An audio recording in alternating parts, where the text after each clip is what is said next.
Hello everybody, and welcome back to the I Do Wedding Marketing podcast. I am coming to you traditionally through audio on the podcast as well as on video through YouTube. So if you're watching on YouTube, thanks for being here. You get to see my cat Buster in the corner. Aren't you guys the lucky ones? Really? I know. I'm getting distracted staring at the cat through my viewfinder. But regardless of how you are listening, I am so glad to have you here. If you missed us last week, episode 74 was about the 7 things you need before hiring a social media manager. So you may be surprised to hear that there are things I recommend you have before you outsource, but it's true. In order to get the most of your social media, there are some things that already need to be in place to get the most impact from that. So you can hear all about that on episode 74, or you can even read the transcript if you prefer that on the I Do Wedding Marketing blog.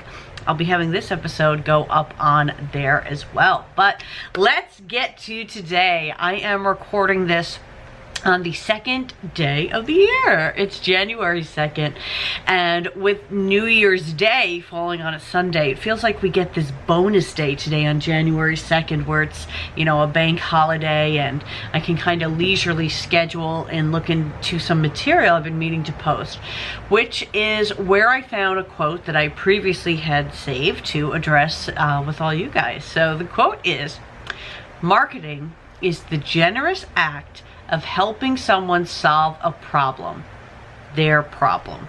And this quote comes from Seth Godin from This Is Marketing. So a book I highly recommend if you're looking for a better understanding of sales and marketing, or if you just love reading business books like I do, add this one to the list. I posted that quote on my Twitter, on Facebook, and I was making a reel of it today and writing the caption. And as I was doing that, I said, no, this is too big for just a caption.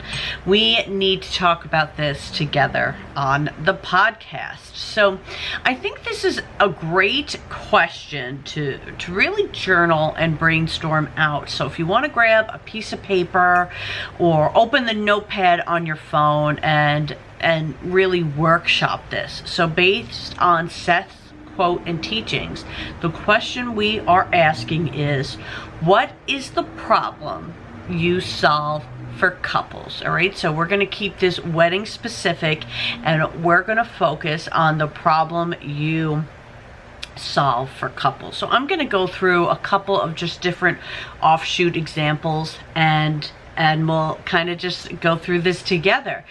So first, let's talk about venues, all right? The problem you solve needs to be more than just, I help couples find a place to get married. That's not enough, because then that means every venue in the entire world has the same problem to solve as you do. And let's get a little more specific, okay? So how about I help cost-conscious couples find a centrally located venue in the Montgomery area that can accommodate all of their guests without compromising on quality and style. Now that's a mission statement. That's specific. And these are, of course, examples I'm pulling out of nowhere, because you may say, well, it's easy to solve a problem when you're focusing on cost-conscious people, because that's a big problem we see for people, right? But it still works. Let's say your mission is, I help couples find an exclusive, luxurious, high-end venue to host their wedding that has not been seen or experienced before by their peers. All right, so that's going to a really much more of a higher ticket client. They want that exclusivity. They want that. So you can still problem solve based on your budget. So I just wanted to give that example for you guys. Let's get into some other wedding professions that we could do. So photo booths. It's not just I help couples get more wedding day photos. All right, what I wrote out is, I help couples capture all of their wedding guests in candid and fun fashions while also offering a guest experience and form of entertainment. That's a lot more than just photos, all right? It's reminding people the problem you solve is maybe they're worried that people won't dance. You solve that problem by offering a photo booth. Maybe they're worried that the photographer won't be able to catch everybody. The photo booth solves that. So think about the problems that couples may feature as they go through a wedding day, and think about how your service is helping to solve that. Let's try a wedding planner. It's not just I help couples plan their wedding. Let's try I help overwhelmed couples relax during their engagement by working with them to coordinate the wedding of their dreams. So you fine tune this until it feels right for you and your brand. And identifying the problem you solve can also help create content. That's really what I want you to be doing with this. You're going to want to address these problem-solving points through your caption, have it in your bio, your website, and so forth. So we often hear people teach that with the Instagram bio, you kind of want a I do statement. Oh, get that? I do? Okay. An I am statement, a I help statement, like we said with the wedding planner, right? I help overwhelmed couples relax during their engagement by working with them to coordinate the wedding of their dreams. If I was doing this in an Instagram bio, for example, I would add, I help Dallas, Texas couples relax during their engagement.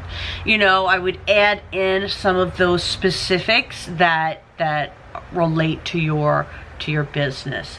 Let's go back to the wedding venue one again. Okay, I help cost-conscious couples find a centrally located venue in the Montgomery area that can accommodate all of their guests without compromising on quality and style.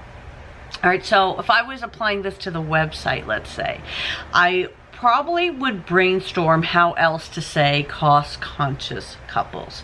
I think by saying, you know, there's other things you can say when you say without compromising on quality and style. That's a way that we're establishing that we are budget friendly without saying, I don't like when budget friendly is in the marketing. So it's really about working into the other ways to say that. And the reason I don't like it, okay, is I feel when their guests look up the venue, I don't want the first thing that they see to be affordability. I don't, you know, so that's part of my marketing strategy if I was working with a venue that wanted to promote packages. So I would talk about different promotions and things like that rather than using words like discounts. But even saying, you know, we offer flexibility for couples to find a centrally located venue in the Montgomery area that can accommodate all of their guests without compromise of quality and style. So just finding ways to make this just jotted down, right, problem-solving statement work towards your content. Let's just go back to the photo booth again.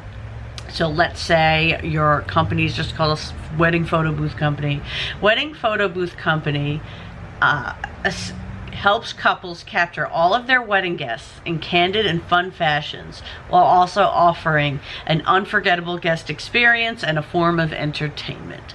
So it walks people through that entire process of your photo booth, and you can add things offering couples additional photos to keep, offering favors, so forth.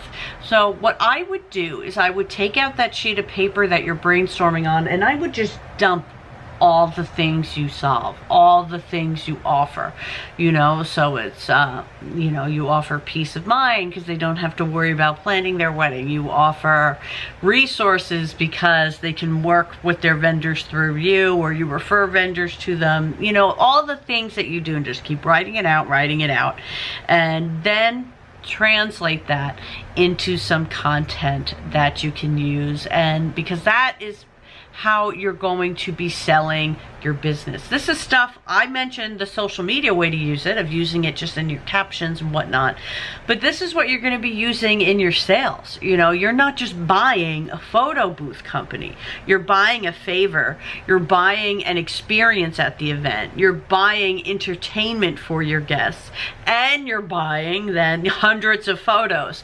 So just looking through your business through that problem-solving lens can really help expand how you market it and how you sell it.